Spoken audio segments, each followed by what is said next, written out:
안녕하세요, 구독자 여러분. 오늘 4월 14일 방송 시작하겠습니다. 한 주 동안 잘 지내셨죠? 최근에 뭐 조기 대선 뭐 이뤄지고 탄핵이 있어지면 그 뒤에 주택가격이 오른다 뭐 이런 질문을 제가 오늘 방송 나가서 받았어요. 그래서 그거는 근거가 없는 얘기다라고 답변을 줬습니다. 그래서 그분들의 입장은 근거가 있다라고 얘기했지만 그때 일어난 일이죠. 그러면 그때 왜 그런 일이 일어났는지 그 환경을 봐야겠죠. 근데 그거 없이 일어난 것만 가지고 딱 하나, 진보 정권이고 조기 대선 이후에, 탄핵 이후에 조기 대선을 하고 나서 집값이 올랐었다. 전 정부 때 그 얘기를 이제 갖다 붙이는데요. 네, 그전은 뭐 탄핵하고 조기 대선이 한 번밖에 없었잖아요. 한 번의 예를 가지고 하면 안 되고, 그래서 근거를 그렇게 되고 있지만 그게 근거가 없다라고 저는 보기 때문에 그 이유를 갖다 여러분들한테 설명드리겠습니다. 왜 다른지. 자, 그래서 이번 방송 시작할게요. 오늘 여러분들 이번 주에 비가 온다고 하니까 좀 조심하시고요. 제가 약간 감기가 걸렸습니다. 코감기가 걸려서 콧물이 좀 나왔었는데 여러분들 감기 조심하시고. 자, 일단 미국 공포지수. 저번 주에 주식시장 정말 힘들었죠. 갑자기 월요일 날 막 폭락하고 이래가지고 월요일 화요일 난리 났었습니다. 이게 이제 2020년도 코로나 때 그때인데요. 이때 보시면 여기 3이라고 돼 있죠. 3. 3자가 있잖아요. 극단적 공포가 익스트림 피어가 3까지 내려왔습니다. 그런데 이게 얼마 전에 벌어진 거예요. 2020년도 때 데이터거든요. 쭉 내려왔죠. 2020년도에 이렇게. 자, 근데 요번에 지금 엊그제 금요일 날은 13 찍었습니다. 13 찍었는데 익스트림 피어라 그러죠. 찍었는데 당시 13을 찍었는데 여기 보시면 딱 일주일 전이죠. 이제 월요일, 저번 주 월요일 보면 일주일 전에 3이었습니다. 3. 어마어마합니다. 이거 제가 가렸네요. 3이었습니다. 3. 그리고 얼마 전에 8이었고 이제 13 온 거예요. 좀 나아졌죠? 왜 트럼프가 90일 유예한다고 발표하고 나니까. 근데 유예했는데도 이 극단적 공포가 사라지고 있지 않아요. 저저번 주에 21.16에서 3 찍었다가 지금 이렇게 되고 여기서 놀고 있잖아요. 계속. 그리고 유럽에도 이제 이 지수가 나오는데 유럽도 똑같습니다. 다 안 좋습니다. 지금 상태들이 다 안 좋다라는 건 좀 인지하고 시장에 접해야 될 것 같습니다. 자, 다음은 이제 전국 시장 상황인데요. 전국 거래량은 증가했는데 가격은 하락하는 곳이 더 많아졌습니다.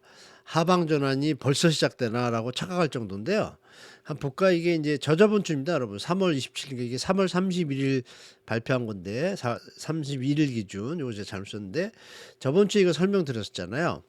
그러니까 전국으로 볼 때, 이렇게 조금, 이 0.02까지 올랐었는데, 그 뒤로 이게 파란색이 아니라 빨간색으로 바뀌었죠. 수도권은 0.03 유지하고 있어요. 저번 주까지. 서울도 0.11, 0.2에서 상승률이 반토막 났는데 울산도 버티고 있고 전북이 이렇게 유지하고 있습니다. 그런데 이제 요번 주 거 한번 볼까요, 여러분? 자, 요번 주 겁니다. 보시면 파란 게 세 군데로 줍니다. 자, 이 전국이 이제 마이너스로 돌아섰죠, 완전히. 이것이 좀 이상해요. 저번에 그림이랑 약간 다른데 약간 마이너스로 돌아섰어요, 이번에. 수도권은 0.01로 대폭 줄었어요. 좀 서울은 0.0111 가다가 0.08.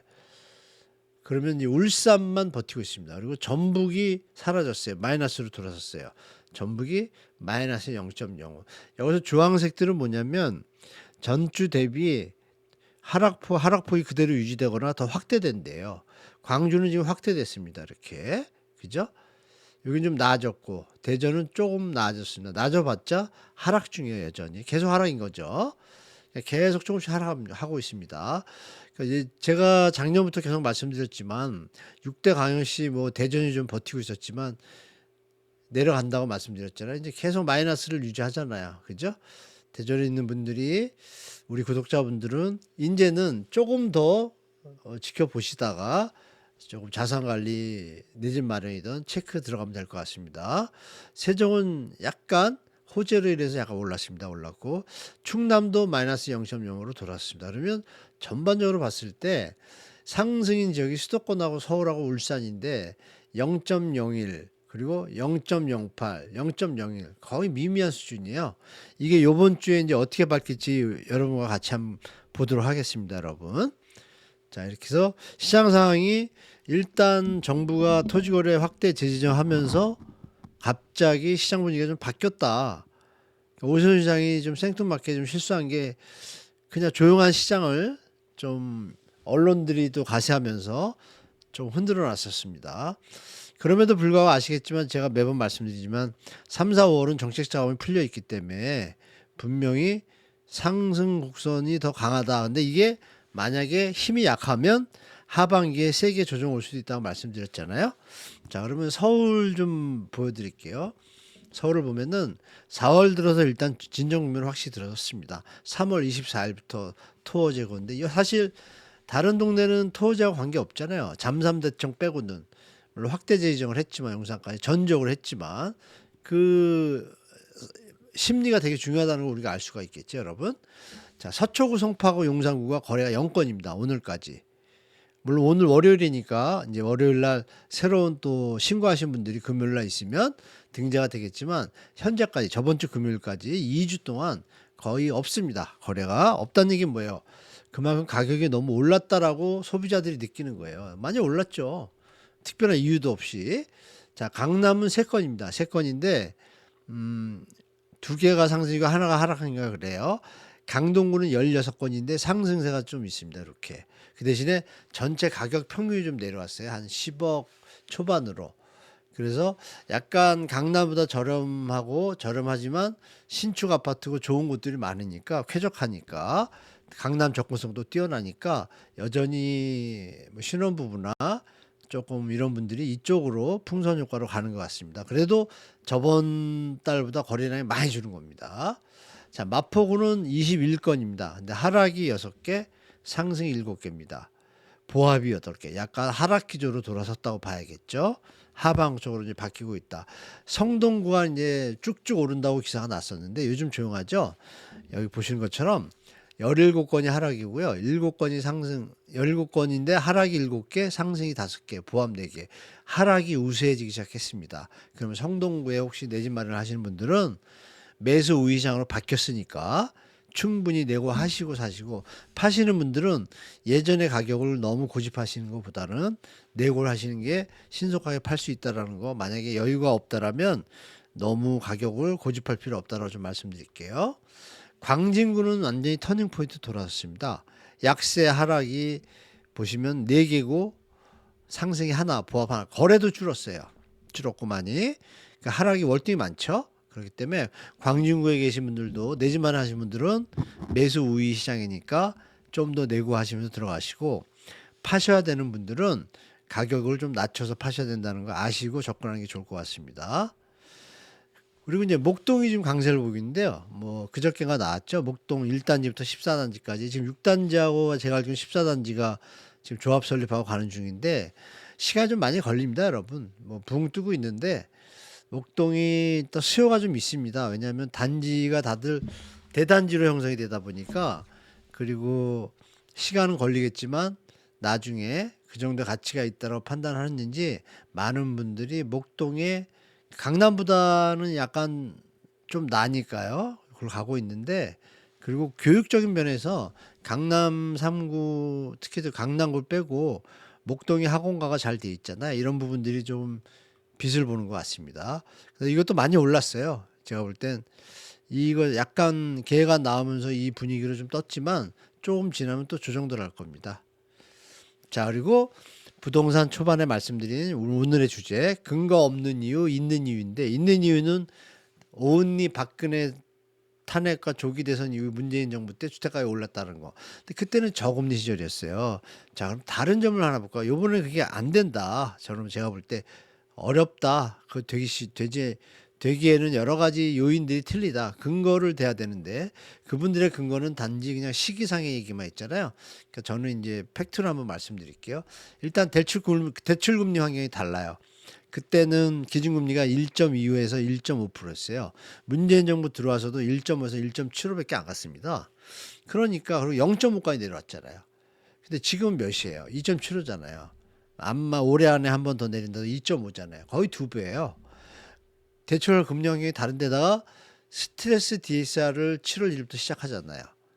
그리고 총부채 원리금 DSR은 적용하고 있고 스트레스 DS까지 적용하면 금리는 여전히 고금리 상태를 유지할 거고, 물론 여기서 틈새를 줘가지고 생애 최초나 디딤돌을 이용하는 분들한테는 그 DSR 적용을 갖다 약간 완화하려고 하고 있습니다. 왜? 수요가 너무 죽을까봐. 그럼에도 불구하고 분명히 투자 수요나 이런 분들은 쉽지 않다는 거죠.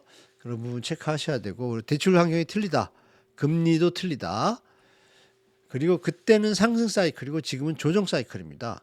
그 당시에는 기억하시겠지만 2008년 글로벌 금융위기 이후에 2009년도에 이사 대책 던지면서 잠시 펌핑 됐다가 2011년에 저축은행 사태가 터지면서 겹치면서 갑자기 이제 시장이 이제 급격하게 침체를 하죠.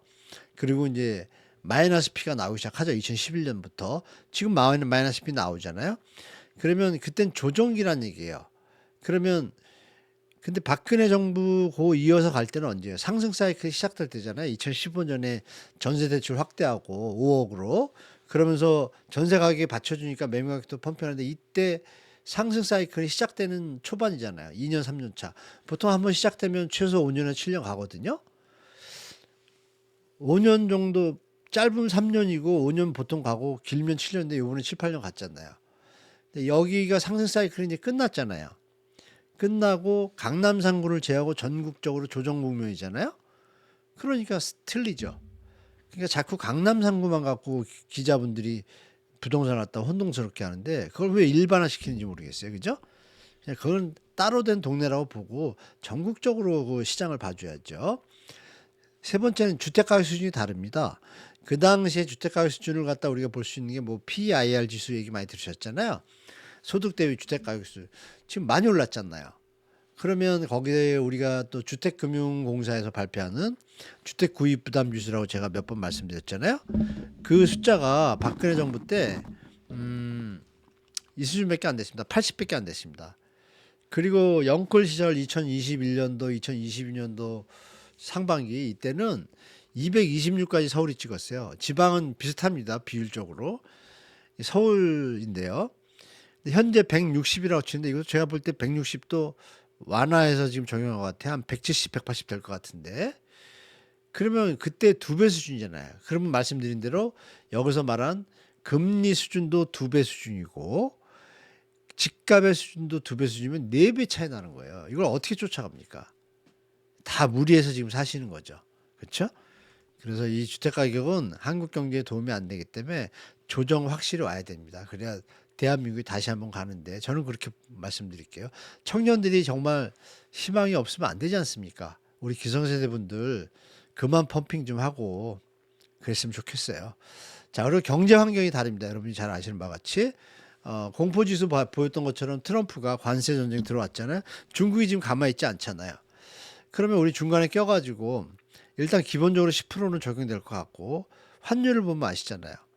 제가 말씀드리면 1,400원 넘었던 환율이 이어지면 그 당시 이후에는 바로 주택가격이 하락하더라. 그림들 보여드렸잖아요. 그러면 경제 환경이 다른 데다가 저성장 국면이잖아요. 예전하고 틀려요. 틀리다는 게 소비에서도 나타나고 있고 저번 주에 산업활동 동향도 말씀드렸잖아요. 준내구재 가방 신발이 안 팔린다라는 건 감소하는 추세가 지금 우리 역대에서 거의 드문 수준이에요. 그러니까 경제 위기 뭐 IMF 수준이다 이런 얘기가 괜히 나오는 얘기가 아니고 실제로 데이터들이 그걸 좀 가리키는 게 있습니다. 있기 때문에 지금 약간 허리띠 졸라맬 시기가 온 것 같아요. 이게 또 지나야 이제 또 성장 국면으로 갔죠. 그래서 이제 어려운 시기니까 다들 잘 관리하시고 너무 무리해서 쫓아가지 마시기 바랍니다. 이렇게 다르기 때문에 이번에는 뭐 그렇게 근거 없는 그런 추측은 환경이 너무 다르기 때문에 그렇게 얘기하면 안 된다라는 말씀. 손흥민이 한두 달 푹 쉬고서 게임 뛸 때하고 혹사당해가지고 국가대표 뛰었다가 왔다 갔다 비행기 16시간 타고 이렇게 막 혹사하고서 그 다음날 뛰는 거랑 경기 패턴이 틀리잖아요. 내용이 그런 거랑 똑같습니다. 환경이 틀리기 때문에 그런 일은 벌어지지 않을 거다라고 좀 말씀드리겠습니다. 자, 그리고 이제 구독자님들이 요즘 내 집 마련에 고민이 많으시고 또 올해까지 제가 말씀드린 대로 기다리는 분들이 많이 계신데 요즘 들어서 좀 메일이 많이 오시는 것 같아요. 메일이 많이 오는데 제가 그래서 따로 영상을 하나 만들더라고 이 부분에 대해서 조금 어떻게 뭐 채널을 좀 생각 중입니다. 지금 구독자분들이 많이 고민이 있으실 거라고 생각되는데 제가 일일이 좀 시간이 하려가 많이 안 되다 보니까 그 점 좀 양해 부탁드리고 좀 구상을 좀 해보도록 하겠습니다. 자, 이 세 개만 사례를 먼저 올리겠습니다. 고향 창릉에 당첨되신 우리 구독자분이 계신데 본청약이 5월 8일이라고 그러시더라고요. 근데 이게 하는 게 난지 분양가에 좀 부담을 느끼시는 것 같은데 그러니까 비싼 건 사실이죠. 그리고 실제 원래 사전 청약할 때 예전 분양가보다 지금 많이 올랐어요. 이게 사실 이거 압수수색 들어가야 돼요. 이거 사실 제가 볼 때 5천 정도 더 다운돼도 되는데 5천에서 한 7, 8천 정도. 물론 그럼에도 불구하고 이 이유는 조금 있는 건 있습니다. 그래서 그거 설명드리면서 일단 계약을 하는 방향으로 저는 일단 권해드릴게요. 근데 왜 그래야 되는지를 제가 따로 영상을 여기 나머지 두 분과 함께 올리도록 할게요. 또 다른 분들도 우리 구독자분들도 좀 참고하시게. 그리고 이제 미혼이신 솔로분이 3억에서 4억대를 내 집 마련하시려고 그러는데 본인 자산이 좀 어느 정도 3억 가까이 있으신 것 같고 그래서 어느 지역이 난지 그리고 괜찮은지 말씀 주셨는데 이것도 좀 비교해서 그 상계동 쪽에 지금 17평에서 21평 사이가 3억에서 4억대로 많이 조정이 된 상태거든요. 근데 그것이 어느 게 난지 그것도 한번 짚어드리고 분당에 이제 계신 우리 구독자님이 32평형 요즘 분당이 선도지구 지정되고 나서 그 바람 때문에 호가가 많이 오르고 또 상승된 거래도 많았어요. 근데 이제 제가 영상에도 보여드렸지만 하락 거래도 많기 때문에 지금 많이 올랐기 때문에 그리고 특히 지금은 선도지구가 쉽게 진도가 안 나간다는 걸 다 이제 알기 시작했습니다. 그렇기 때문에 다시 한번 조정기가 올 것 같아요. 제 생각엔 이거에 대해서도 팩트 갖고 체크하면서 좀 말씀드리도록 할게요. 이렇게 하고 영상 오늘이나 내일 정도 올리도록 하겠습니다. 자, 이렇게 오늘 영상 여기까지고요. 우리 구독자 여러분들 이번 주에 비가 좀 온다 그러니까 잘 관리하시고 저처럼 또 코감기 걸리지 마시고 저녁에 쌀쌀하니까 조심하시고 이번 한 주도 행복한 한 주 되시기 바랍니다. 우리 청년들이 정말 희망을 갖는 나라가 되었는데 곧 될 겁니다. 아마 여러분. 오늘도 끝까지 시청해주셔서 감사드리고요. 행복한 한 주 되십시오. 감사합니다.